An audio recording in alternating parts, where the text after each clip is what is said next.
नमस्कार स्टूडेंट, अपने YouTube channel पे आपका एक बार फिर से स्वागत है। 10th क्लास मैथमेटिक्स के अपने कुछ टॉपिक कर चुके हैं। आज का अपना टॉपिक रहेगा भी रियल नंबर यानी वास्तविक संख्याएं। वास्तविक संख्याओं की बात करें तो यानी कि प्राकृत संख्याएं, पूर्ण संख्याएं, पूर्णांक, जितने भी है सारे के सारे क्या होते हैं, वास्तविक संख्याएं होती हैं। लेकिन अपने 10th क्लास में वास्तविक संख्याओं पर लगभग 3 या 4 क्वेश्चन ही बनते हैं, जिसमें सबसे पहला क्वेश्चन बनता है भी यूक्लिड विभाजन विधि द्वारा महत्तम समाप्रत्यय ज्ञात करो, यानी HCF, यूक्लिड विभाजन विधि द्वारा HCF ज्ञात करना। ये पहला क्वेश्चन बनता है। भी उससे पहले अपन देखें कि नॉर्मली अगर एलसीएम और एचसीएफ ज्ञात करना हो तो कैसे करते हैं। जैसे मान लो दो संख्या ले लेते हैं, एक अपने 18 और 12। दो संख्याएं अपने पास हैं, इनका एलसीएम और एचसीएफ अभाज्य गुणनखंड विधि द्वारा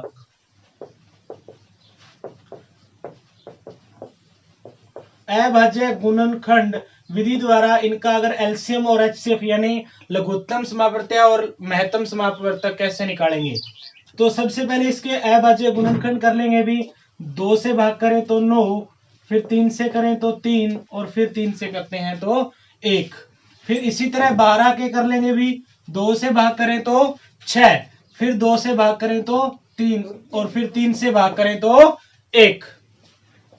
यानी इसके 18 के गुणनखंड हो गए भी 2, 3 और 3, और 12 के गुणनखंड हो गए 2, 2 और 3। अब इनको अलग अलग से लिख लेते हैं। भी 18 के हो गए हैं 2 इंटू 3 इंटू 3, और 12 के गुणनखंड अपने पास आ गए हैं 2 इंटू 2 इंटू 3। ये फैक्टर आ गए अपने पास, 3 फैक्टर इसके आगे, 3 इसके आगे। अब देखिए दोनों में कॉमन फैक्टर कौन कौन से हैं। तो ये दो दोनों में है, ये दो दोनों में है। अब बात करते हैं एचसीएफ और एलसीएम की, कि एचसीएफ कैसे निकाला जाता है और एलसीएम कैसे निकाला जाता है। तो देखिए जो गुणनखंड दोनों में आ रहे हैं, दोनों ही संख्याओं में कॉमन है, जैसे इसमें 2 है और इसमें 3 है, तो 2 गुणा 3 ये अपना क्या हो जाएगा, 3 दूनी 6, ये 6 अपना क्या होगा भी HCF होगा, यानी महत्तम समाप्रत्यय होगा।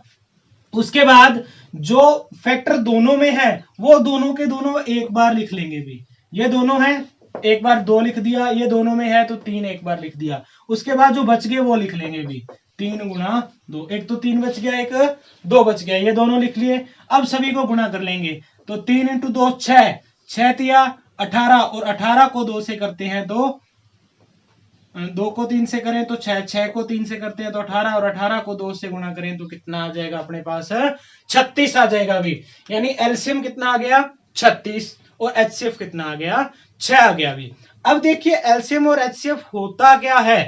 एचसीएफ तो वह संख्या है, बड़ी से बड़ी वह संख्या जिसका सभी संख्याओं में भाग जाता हो, यानी एचसीएफ अपने पास जो 6 आया है, इस 6 का 12 और 18 दोनों ही संख्या में भाग जाएगा। उसके बाद बात आती है एलसीएम की। तो एलसीएम क्या होगा। भी एलसीएम वह छोटी से छोटी संख्या जिसमें बाकी सभी संख्याओं का भाग जाता हो, यानी 36 में 18 का भी भाग जाएगा और 12 का भी भाग जाएगा। तो ये दोनों संख्याएं आ गई हैं। भी अब इसमें एक कथन होता है कि यदि एलसीएम और एचसीएफ को गुणा करते हैं तो वो दोनों संख्याओं के गुणनफल के बराबर होता है।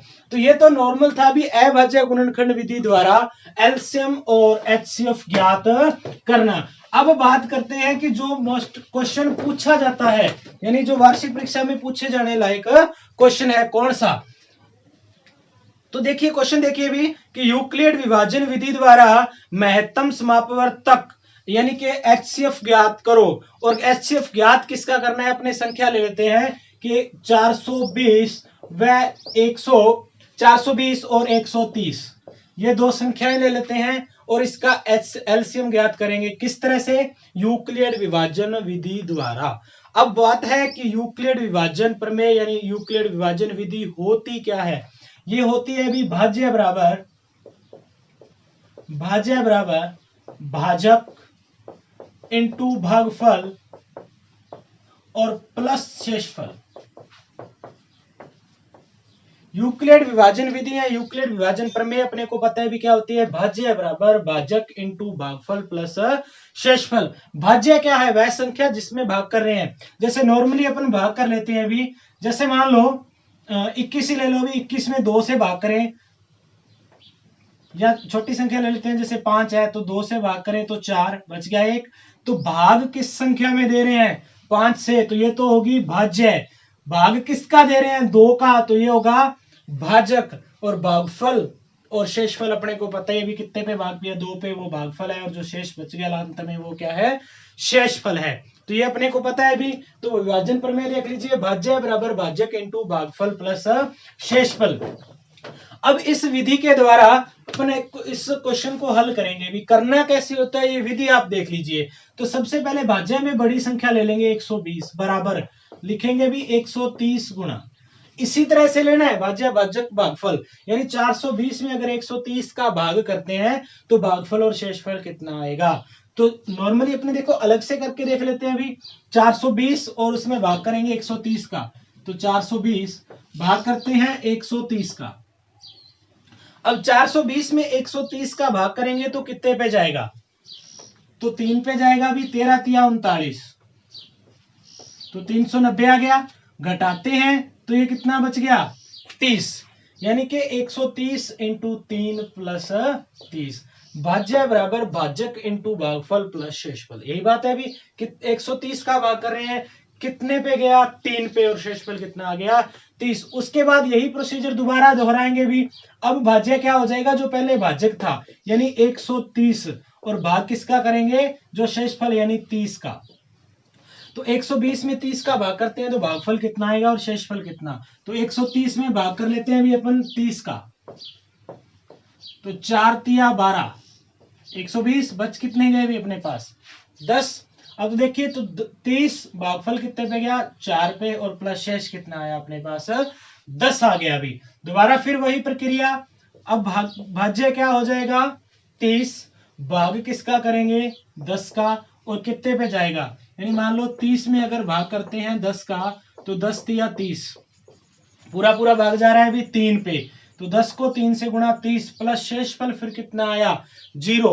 और ये प्रक्रिया अपने को तब तक दोहरानी है जब तक शेषफल कितना आता है अभी 0 आता है। अब शेषफल अगर 0 आ गया तो उस कंडीशन में जो अपना भाजक था, यानी अपनों ने भाग किससे दिया था 10 से, तो वही इसका क्या होगा HCF होगा, यानी 420 और 130 इन दोनों संख्याओं का जो HCF है वो कितना आ जाएगा अपने पास, वो 10 आ जाएगा अभी। यानी 10 एक ऐसी संख्या है जिसका 420 और 130 दोनों में ही भाग जाता है। ऐसा ही एक क्वेश्चन और देख लेते हैं अभी, ताकि आपको और समझ आ जाए। नॉर्मली जैसे 420 और 130 की जगह अगर अपने कोई और दो संख्याएं ले लेते हैं, अगर अपने को कह दे कि यूक्लिड विभाजन प्रमेय द्वारा HCF यानी महत्तम समापन प्रत्यय ज्ञात करो, तो दो संख्याएं और ले लेते हैं, जैसे 225 और 135। ये दो संख्याएं हैं, अपने को ज्ञात करना है कि इसका HCF क्या होगा। और HCF ज्ञात कैसे करेंगे, वही भाज्य बराबर भाजक इंटू भागफल प्लस शेषफल। भाज्य अब कितना जो बड़ी संख्या है यानी 225 बराबर भाजक जो छोटी संख्या है 135। अब 225 में 135 का भाग देने पर भागफल और शेषफल कितना आता है अभी, तो भागफल 1 आएगा और शेषफल 90 आएगा। देखिए कैसे आया अभी कि 225 में अगर भाग करते हैं 135 का तो 1 पे जाएगा 135, 5 में से 5 घटाएं तो 0 या 12, 12 में से 3 घटाते हैं तो 9, कितना आ गया अभी शेष 90 आ गया। अब भाज्य क्या हो जाएगा अभी, जो पहले भागफल था यानी 135, 135 में भाग करेंगे किसका जो शेषफल आया था यानी 90 का, बाहर 135 और भाग किसका करना है 90 का, तो 135 में 90 का भाग कर लीजिए भी, तो ये कितने पे जाएगा 1 पे जाएगा, 90 बचा कितना 45, ये 5 और 13 में से 9 घटाएं तो 4, यानी कि 90 का 1 पे भाग गया और शेषफल कितना आ गया अपने पास 45 आ गया। उसके बाद यही प्रक्रिया दोहराते जाएंगे भी जब तक कि कितना नहीं आ जाए 0 शेषफल नहीं आ जाए। तो देखिए फिर 90 भाज्य कितना हो जाएगा, अब 90 और भाग किससे देंगे 45 से, तो 90 में 45 का भाग देते हैं तो 45 गुना 90 बताइए अभी अपने को, और शेषफल फिर कितना बचेगा 0 बचेगा। शेषफल कितना आ गया 0, और जब 0 शेषफल आता है तो उस कंडीशन में जो भाजक है वही क्या होता है इन दोनों संख्याओं का HCF होता है, यानी इसका HCF कितना आ गया अपने पास 45 आ गया, यानी 225 और 135 का एचसीएफ कितना आ जाएगा? 45। देखिए जब अपने को दे दे कि यूक्लिड विभाजन प्रमेय द्वारा एचसीएफ ज्ञात करो, उस कंडीशन में अपने को क्या करना है, दो संख्याएं दे रखी होंगी, दो का एचसीएफ ज्ञात करना है। बड़ी संख्या बाहर लेके छोटी का भाग दे लेंगे, और भाग देने पर किस फॉर्म में लिखेंगे भी, भाज्य बराबर भाजक इंटू भागफल प्लस शेषफल के रूप में इसको लिख लेंगे। अलग से नॉर्मली भाग करके देख लेंगे भी, जैसे अपनों ने किया है। तो 125 में 135 का भाग दिया तो 1 पे भाग जाएगा, शेषफल कितना? 90। उसके बाद फिर दोबारा भाग करना है तो भाज्य कितना हो जाएगा, जो पहले भाजक था, यानी 135 भाग किसका करेंगे? 90 का, और 135 में 90 का भाग करते हैं तो भागफल कितना? 1, और शेषफल 45। फिर दोबारा 90 में भाग करेंगे 45 का, तो भागफल कितना? 2, और शेषफल 0। और जब शेषफल 0 आ जाता है तो उस कंडीशन में अपना जो भाजक था वही क्या होता है भी, एचसीएफ होता है, यानी 225 और 135 का एचसीएफ कितना आ जाएगा अपने पास? 45 आ जाएगा भी। नेक्स्ट देखिए भी, सिद्ध कीजिए कि √3 एक अपरिमेय संख्या है। तो देखिए अपन ने एक क्वेश्चन कर लिया है, वो किसका है? यूक्लिड विभाजन का। अब किसका कर रहे हैं? अपरिमेय का। तो या तो यूक्लिड विभाजन का क्वेश्चन आएगा, या फिर देखिए अपरिमेय संख्या का कई बार क्वेश्चन आ चुका है भी, सिद्ध कीजिए कि √2, √3, √5, यानी कोई भी अभाज्य संख्या देके और अपने को ये कह देगा कि सिद्ध कीजिए कि ये एक अपरिमेय संख्या है। तो देखिए अब अपने पास क्वेश्चन है भी, सिद्ध कीजिए कि √3 एक अपरिमेय संख्या है। तो इसको प्रूव कैसे करेंगे? तो सबसे पहले अपना क्या करेंगे कि माना √3 एक परिमेय संख्या है।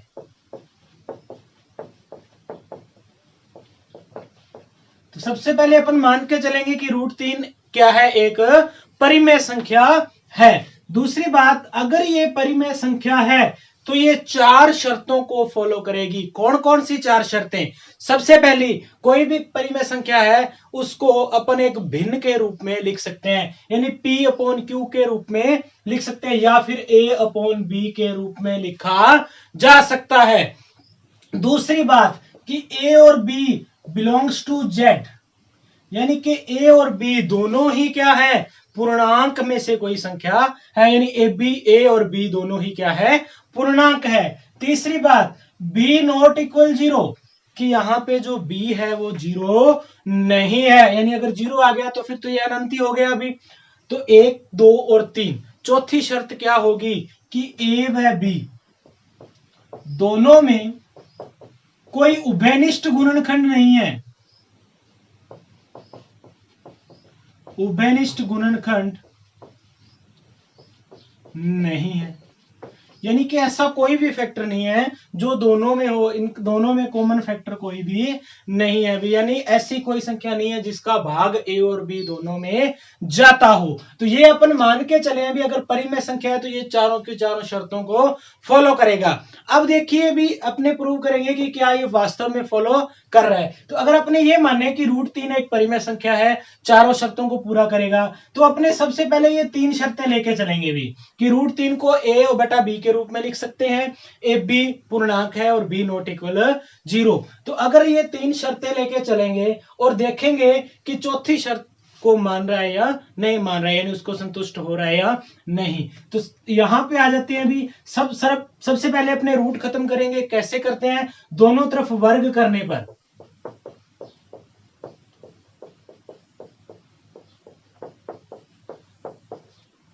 तो दोनों तरफ वर्ग करेंगे भी, √3 की स्क्वायर करते हैं तो 3, और A² और B की स्क्वायर करें तो B²।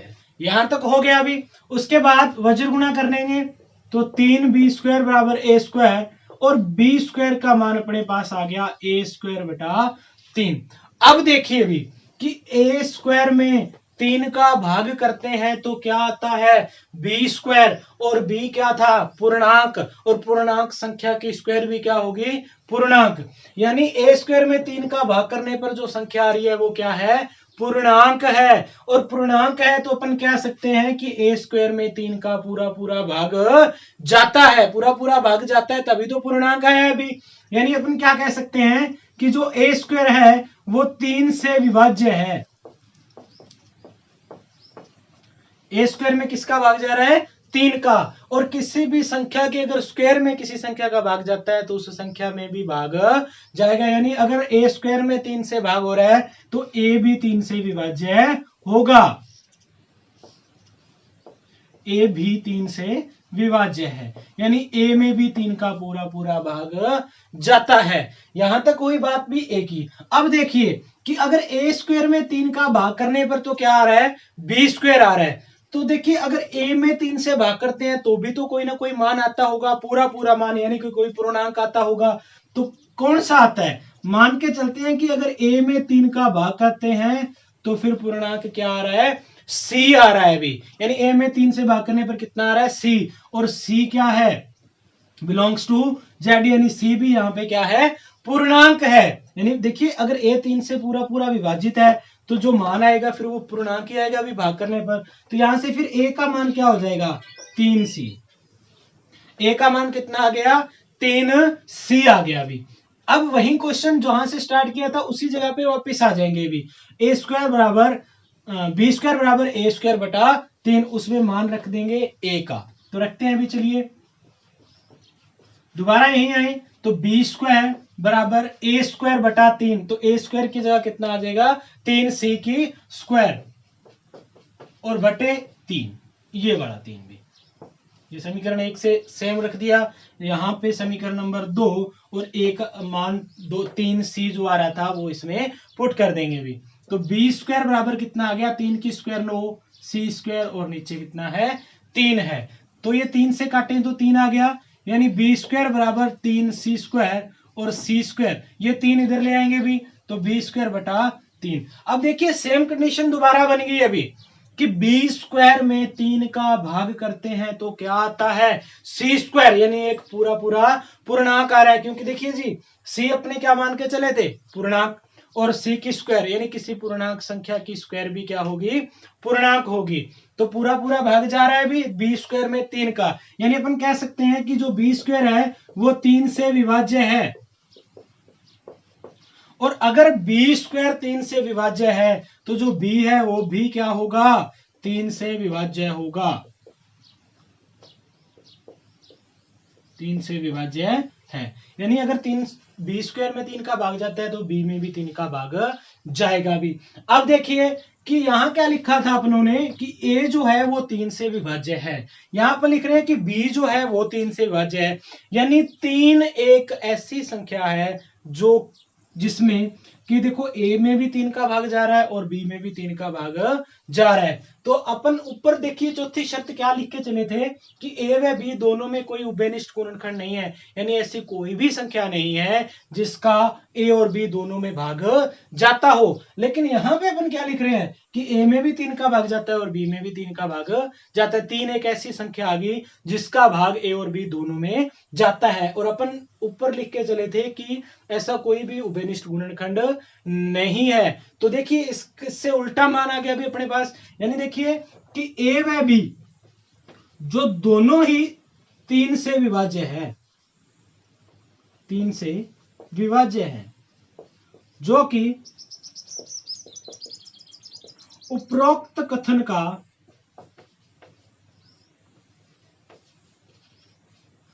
का विरोधाभास है भी, विरोधाभास। यानी देखिए उपरोक्त कथन यानी जो ऊपर अपने कथन लिख के चले थे कि ए व बी दोनों में कोई भी उभयनिष्ठ गुणनखंड नहीं है, ऐसी कोई संख्या नहीं है जिसका भाग दोनों में जाता हो। लेकिन यहाँ ए व बी दोनों में 3 का भाग जा रहा है, तो फिर क्या कह सकते हैं कि जो उपरोक्त कथन का ये क्या हो गया, विरोधाभास हो गया। यानी जो अपन ऊपर मान के चले थे वो ऐसा नहीं है। और मान के क्या चले थे कि √3 एक परिमेय संख्या है, यानी अब क्या हो गया कि √3 अतः √3 क्या होगी, अपरिमेय संख्या है, अपरिमेय संख्या है। यानी √3 क्या है भी, एक अपरिमेय संख्या है, और यही अपने को प्रूव करना था। दोबारा से देख लेते हैं भी थोड़ा कि √3 सिद्ध कीजिए कि √3 एक अपरिमेय संख्या है। अपने मान के चलेंगे कि √3 क्या है, परिमेय है, और अगर परिमेय है तो ये 4 शर्तों को पूरा करेगा। a बटा b के रूप में लिख सकते हैं, A B belongs to Z, यानी ए बी पूर्णांक है, बी 0 नहीं है, और इन दोनों में कोई भी उभयनिष्ठ गुणनखंड नहीं है। दोनों तरफ वर्ग किया तो यहां से बी स्क्वायर बराबर आ गया ए स्क्वायर बटा 3, यानी ए स्क्वायर 3 से विभाज्य है। ए स्क्वायर 3 से विभाज्य है तो ए भी क्या होगा, 3 से विभाज्य होगा। इसी तरह अगर ए 3 से विभाज्य है तो 3 में भाग देने पर पूरा पूरा मान यानी सी आ रहा है। एक ए बराबर फिर क्या हो जाएगा अभी 3c, वही अपने उस समीकरण में दोबारा रख देंगे और हल करने पर अपने पास आ गया कि बी स्क्वायर भी 3 से विभाज्य है। तो देखिए ए व बी दोनों 3 से विभाज्य है, यानी दोनों में एक उभयनिष्ठ गुणनखंड है। कौन सा, 3, जो कि उपरोक्त कथन का क्या हो गया, विरोधाभास, यानी अपन ऊपर लिख के चले थे कि कोई भी उभयनिष्ठ गुणनखंड नहीं है। अतः जो ऊपर कथन मानना है वो भी क्या है अपना गलत है। तो मानना क्या था, परिमेय संख्या, वो गलत है, तो फिर ये क्या होगा, एक अपरिमेय संख्या होगा। और यही तो अपने को प्रूव करना था कि √3 क्या है, एक अपरिमेय संख्या है। तो देखिए अभी अपरिमेय संख्या का क्वेश्चन अपने कर लिया, तो उसमें अगर अपने क्वेश्चन किया है √3 का, √3 की बजाय अगर 5, 7 कुछ भी आ जाता है, 2 आ जाता है, 5 आ जाता है, 7 आ जाता है, तो जहां जहां अपनों ने 3 लिखा है वहीं वहीं 2 है तो 2 आ जाएगा, 5 है तो 5 आ जाएगा, बाकी क्वेश्चन बिल्कुल सेम रहेगा। अभी अगर थोड़ा उसमें गुणा में आ जाता है तो वो भाग में अपने आप चले जाएगा। और करने का प्रोसीजर जो है अपना वो यही रहेगा। अगर संख्या चेंज हो जाती है तो अपने उसकी जगह वो संख्या चेंज करेंगे, लेकिन करने का तरीका क्या रहेगा, वही रहेगा। उसके बाद देखिए भी अपनों ने क्वेश्चन देखो, यूक्लिड विभाजन का हो गया, अपरिमेय का हो गया। एक इसमें क्वेश्चन आता है शांत प्रसार, दशमलव प्रसार में शांत और अशांत प्रसार का। तो उसमें क्वेश्चन क्या आता है कि बिना लंबी विभाजन प्रक्रिया के दी गई परिमेय संख्याओं का दशमलव प्रसार ज्ञात करो। देखिए भी कि बिना लंबी विभाजन प्रक्रिया के दी गई परिमेय संख्याओं का दशमलव प्रसार ज्ञात करो, यानी अपने को बताना है कि दशमलव प्रसार शांत है या अशांत है, और अगर शांत है तो इसका मान कितना होगा। तो देखिए शांत और अशांत का कैसे पता चलेगा अभी, तो 2-3 क्वेश्चन कर लेते हैं जिससे अपने को पता चल जाए कि संख्या शांत है या अशांत है। तो देखिए सबसे पहले एक संख्या ले लेते हैं कि 13/31/25। उसने एक संख्या दे रखी है 13/31/25। अपने को बताना है कि ये संख्या जो है इसमें इस पर जो दशमलव प्रसार वो शांत होगा या अशांत होगा। तो सबसे पहले क्या करेंगे भी, इसके गुणनखंड कर लेंगे, ऊपर वाली संख्या के भी और नीचे वाली के भी, दोनों ही संख्याओं के क्या करने हैं, गुणनखंड करने हैं। जो अपने को आते हैं भी 31/25 के अगर गुणनखंड करते हैं तो ये 5 की पावर कितना होता है भी, 5 होता है। यानी 31/25 के करके देख लीजिए अभी, अगर नहीं समझ आ रहा तो, कि 5 से भाग करें तो 625, फिर 5 से करें तो 125, फिर 5 से करें तो 25, और फिर 5 से करें तो 5, और फिर 5 से भाग करें तो 1, यानी 5 कितनी बार आ गया अभी, 1 2 3 4 और 5, यानी 5 की पावर कितनी बन गई अपने पास, 5 बन गई। और 13 के गुणनखंड तो हो ही नहीं रहे भी, 13 एक अभाज्य संख्या है। उसके बाद क्या है कि अपने को यहाँ पे अगर ऊपर और नीचे की संख्या में अगर कोई कट रही है तो काट देनी है, अगर नहीं कट रही तो अपने को देखना क्या है कि 2 की पावर m इंटू 5 की पावर m, ये फॉर्म बननी चाहिए नीचे, यानी कि हर में क्या बनना चाहिए, 2 गुणा 5 की पावर m होनी चाहिए। तो देखिए 2 की पावर 5, यानी कि अपने को क्या चाहिए कि जो हर है उसमें 2 और 5 के अलावा और कोई संख्या नहीं होनी चाहिए। नीचे या तो 2 होना चाहिए और या 2 की पावर में होना चाहिए, या फिर 5 की पावर में होना चाहिए, इसके अलावा नहीं होना चाहिए भी। लेकिन ये जरूरी नहीं कि दोनों हो, 5 भी हो सकता है, 2 भी हो सकता है, दोनों भी हो सकते हैं। जैसे यहाँ सिर्फ 5 है, 2 नहीं है, कोई दिक्कत नहीं, लेकिन और नहीं होना चाहिए, जैसे 3 7 9 11 13 ऐसी कोई संख्या नहीं होनी चाहिए। देखिए क्या ये 2 इंटू 5, 2 की पावर m और 5 की पावर m को फॉलो कर रहा है, बिल्कुल बन रही है अभी। देखिए 2 की पावर नहीं है तो अपने लगा सकते हैं 2 की पावर कितनी है, या 5 की पावर कितनी है 5, तो 2 की पावर 5 अपने गुणा कर लेंगे भी, और जो संख्या नीचे गुणा की है वही ऊपर कर लेंगे, ताकि समीकरण में कोई भी गड़बड़ नहीं हो। देखो संख्या चेंज तो नहीं हुई ना भी, 2 की पावर 5 से नीचे गुणा किया, 2 की पावर 5 से ऊपर कर दिया, संख्या तो वही रहेगी। लेकिन अपने को फॉर्म क्या बनानी थी, 2 की पावर m और 5 की पावर m, तो ये बन रही है अभी। इसके अलावा और कोई भी गुणनखंड नीचे नहीं है, तो फिर अपने कह सकते हैं कि ये जो प्रसार है वो क्या होगा, शांत प्रसार होगा। जो दशमलव प्रसार है वो क्या होगा, शांत होगा। शांत और अशांत का क्या मतलब होता है अभी देखिए, अगर किसी संख्या में अपन भाग करते हैं तो अगर भाग रुक जाता है, जैसे किसी में भाग किया तो 2.245 मान लो ये आ गया भाग करने पर, मान लो x में अपन 3 का भाग कर रहे हैं और भागफल ये आ गया, तो देखिए पॉइंट के बाद 3 संख्याएं आने पे भाग रुक गया, पूरा पूरा भाग हो गया। तो इस तरह के जो प्रसार होते हैं वो होते हैं शांत प्रसार, यानी कुछ अंकों तक भाग जाने के बाद भाग क्या हो जाए, रुक जाए, यानी पूरा पूरा भाग चला जाए। लेकिन जैसे मान लो 10 में 3 का भाग करते हैं तो 3 तिया 9, पॉइंट 1 आ गया, फिर 3 3 3 3 3 ऐसे जाता जाएगा अभी, यानी 3 3 आते रहेगा, भाग रुकेगा नहीं। या फिर जैसे मान लो 4.47 47 47 ऐसे आ रहा है, आवृत्ति हो रही है तो भाग रुक नहीं रहा, तो वो क्या हो जाता है, अशांत प्रसार। तो यहां पे देखिए भी अगर 2 गुणा 5 की पावर m का फॉर्म बन जाए तो जो भाग है वो क्या होगा, दशमलव प्रसार, शांत प्रसार होगा। और अपने को ये क्या कह रहा है कि प्रसार ज्ञात करो। तो सबसे पहले अगर सिर्फ प्रकृति पूछे, 1 नंबर में ये क्वेश्चन पूछता है तो ये पूछेगा भी बताइए कि शांत प्रसार है या अशांत प्रसार है, तो शांत प्रसार तो सिर्फ इतने से पता चल जाएगा। अब अगर ये पूछता है कि इसका मान कितना होगा, तो देखिए इसका मान फिर कितना होगा, 13 इंटू 2 की पावर 5, और 2 की पावर 5 कितनी होती है अभी, 32 करके देखना अभी, 2 2 दूनी 4, फिर 4 और 4 8, 8 और 8 16, 16 और 16 32। उसके बाद यहां जितना भी आ जाए, देखो पावर दोनों की एक जैसी है, अगर कम या ज्यादा होती है तो गुणा करके अपन क्या कर लेंगे, पावर को बराबर कर लेंगे। जैसे मान लो 2 की पावर 4 होती, 5 की पावर 5 होती, तो वो उतना गुणा, जैसे यहाँ 2 की पावर कुछ नहीं दी, अपने को कितनी चाहिए थी, अगर 5 की पावर 5 है तो 2 की भी 5 चाहिए भी, तो वो गुणा करके अपनों ने बना लिया। तो अब देखिए 5 गुणा 2 की पावर कितनी होगी, 5, तो यहाँ 5 गुणा 2 यानी 10 की पावर कितनी लिख सकते हैं, डायरेक्ट 5 लिख सकते हैं अभी। उसके बाद 32 को 13 से गुणा, और 13 को 32 से गुणा करते हैं तो कितना आ जाएगा, 416, और नीचे है 10 की पावर 5। तो देख लिए 13 दूना 26, 2 बच गया भी, 13 3 39 और 2 41। अब है 10 की पावर, देखिए नीचे 10 की पावर जितनी भी बन जाए उतने अंकों बाद पॉइंट लगाना होता है अपने। 10 की पावर 5 का मतलब है भी यहाँ जीरो कितनी है, 5 है, और 5 जीरो है तो अगर ऊपर पॉइंट लगाते हैं तो जितने जीरो उतने अंक बाद पॉइंट लगता है भी। तो देखिए 416, अपने 10 की पावर कितनी है, 5, तो पॉइंट कितने अंक बाद लगेगा, 5 अंक बाद, यानी 1 2 3 4 और 5। यानी अगर अंक कम है तो किससे पूरे करेंगे भी, जीरो से, और यहां लग जाएगा पॉइंट। उससे पहले अगर जीरो लगाना चाहो तो अपने लगा सकते हैं। यानी 13 और बटे 31 25, 13 में अगर 31 25 का भाग करते हैं तो फिर उसका मान कितना आता है भी, 0.00416, ये इसका मान आएगा भी। तो देखिए इस तरह से अपने शांत और अशांत प्रसार कर सकते हैं। ऐसा ही एक क्वेश्चन और देख लेते हैं ताकि आपको बढ़िया से समझ आ जाएगी। क्योंकि देखिए अगर ये क्वेश्चन आता है तो ये पूछेगा भी इसका शांत प्रसार ज्ञात करो, और प्रसार ज्ञात करो भी वो भी कितने नंबर में, 3 नंबर में। तो बढ़िया क्वेश्चन है ये, मान के चलो फ्री के 3 नंबर है भी। एक क्वेश्चन और देख लेते हैं। जैसे मान लो अपने को दे रखा है कि 129 बटे 2 की पावर 2, 5 की पावर 5 इंटू 7 की पावर 5, यानी संख्या दे रखी है 129, 2 की पावर 5 और 7 की पावर 5। अब देखिए इसको कैसे करेंगे, सबसे पहले इसके गुणनखंड करेंगे भी। नीचे तो उसने करके दे ही रखे हैं कि 2 की पावर 5 की पावर और 7 की पावर।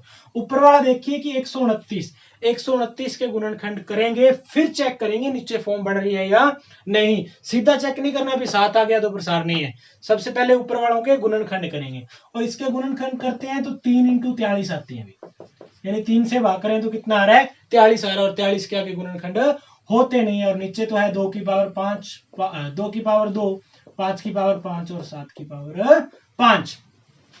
अब देखिए भी शांत और अशांत प्रसार अगर बताना है तो पहले देखिए ऊपर से नीचे कुछ नहीं कट रहा, नहीं कट रहा, तो फिर शांत और अशांत प्रसार कैसे बताते हैं कि जो हर है उसमें फॉर्म बननी चाहिए कौन सी, 2 की पावर m और 5 की पावर m की।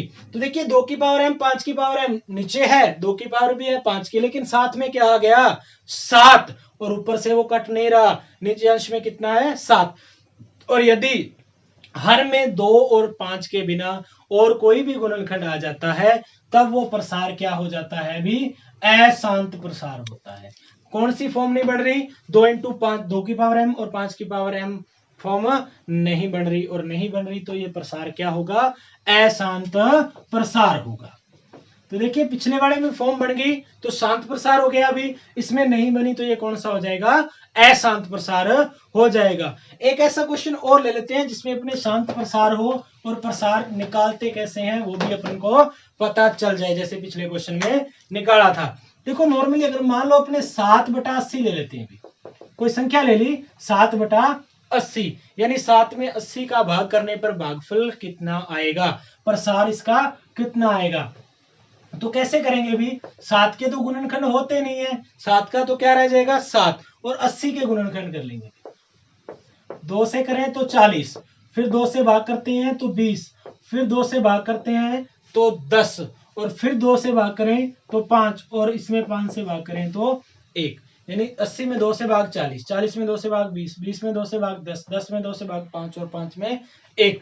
यानी अपने को सबसे पहले छोटी छोटी संख्या लेनी होती है, फिर उससे बड़ी, फिर उससे बड़ी, फिर उससे बड़ी, इस तरह से लेते हैं। तो यहाँ पे आ गया 1 2 3 और 4, यानी 2 की पावर कितनी आ गई? 4 इंटू 5, 5 कितनी बार आया है? 1 बार। तो सबसे पहले ये देखेंगे इसकी फॉर्म बन रही है कि नहीं 2 इंटू 5 की। तो देखिए भाई 2 की पावर 4, 5 की पावर 1, 2 और 5 के अलावा यहां कुछ नहीं आ रहा, तो इसलिए ये प्रसार क्या होगा? शांत होगा। उससे पहले अपन क्या करेंगे? इसकी पावर बराबर करेंगे, यानी m पावर दोनों में बराबर, m की जगह यहाँ कितना है? 2 की पावर कितनी है? 4, और 5 की 1, बड़ी पावर 4 है अभी, तो 5 की पावर भी कितनी लेके आएंगे अपन? 4 लेके आएंगे। तो 5 की पावर 1 अपने पास है, 4 लाने के लिए किससे गुणा करेंगे? 3 से। ऊपर भी 5 की पावर 3 से, यानी ऊपर और नीचे दोनों में 5 की पावर 3 से क्या कर लेंगे? गुणा कर लेंगे भी।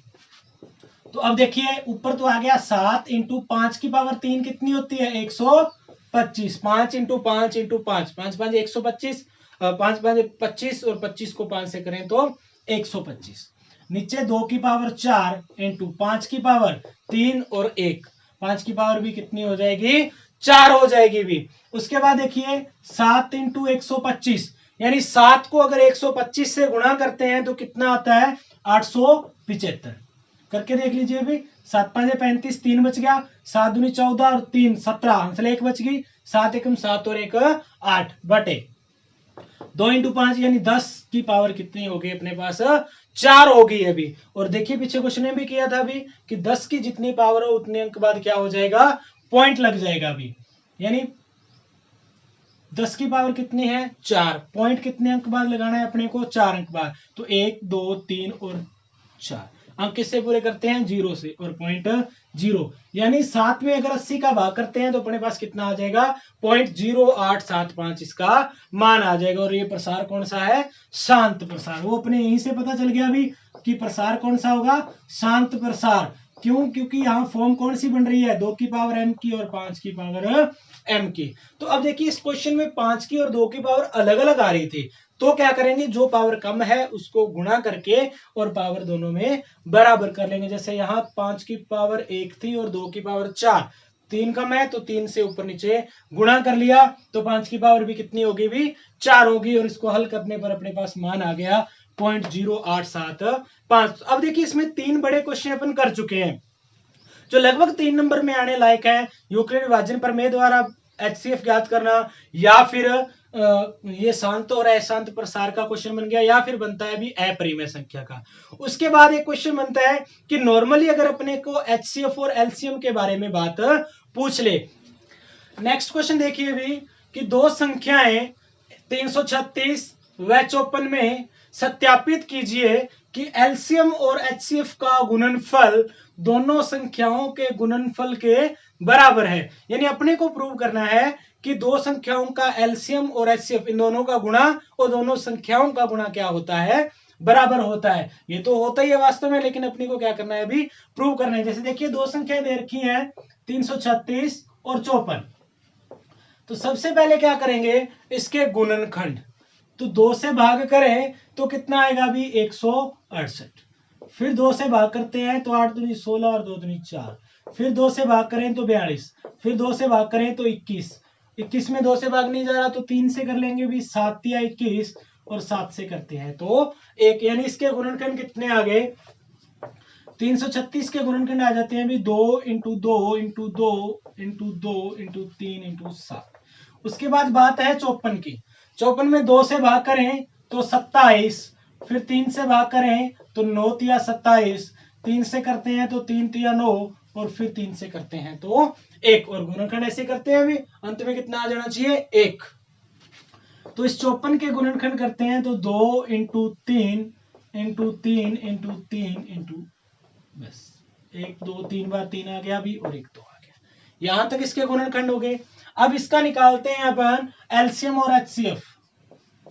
एलसीएम और एचसीएफ, तो सबसे पहले एचसीएफ निकालेंगे अभी। कैसे निकालेंगे कि वह गुणनखंड जो दोनों में कॉमन है, जैसे यहां देखिए अभी 2 दोनों में है और 3 दोनों में है, बाकी ये 2 3 है, ऊपर 3 नहीं है, 7 है तो यहाँ 7 नहीं है। तो यहाँ देखिए अभी 2 कॉमन फैक्टर कौन से हैं, 2 और 3। तो एचसीएफ क्या हो जाएगा 2 गुणा 3, एक बार लिख लेंगे भी दोनों को, और बराबर कितना आ गया 6। यानी एचसीएफ अपना कितना है 6 है। अगर एचसीएफ 6 है तो फिर एलसीएम, एलसीएम कैसे करते हैं, जो कॉमन फैक्टर है वो एक बार लिखते हैं, यानी 2 गुणा 3 एक बार लिख लेंगे। उसके बाद जो बच गए वो सारे के सारे, तो यहां से लिखेंगे 3 गुणा 3, और ये 2 गुणा 2 गुणा 2 गुणा 7, सारे के सारे एक साथ लिख लेंगे भी। तो यहां लिख लेते हैं 2 2 और 2 गुणा करके लिख लेंगे भी 2 इंटू 2 इंटू 2, यानी ये टोटल कितना हो जाएगा 8, इंटू आगे कितना है 7, फिर गुणा 3 इंटू 3 यानी 9। एक साथ लिख लें, गुणा ही तो करना है अपने को। वैसे अलग अलग भी अपन लिख सकते हैं 8 की बजाय 2 गुणा 2 गुणा 2, लेकिन करना तो गुणा ही है ना बाद में। तो अब इसका गुणनफल कर लीजिए, एचसीएफ ऊपर लिख लेते हैं अभी। एचसीएफ कितना आ गया अपना 6।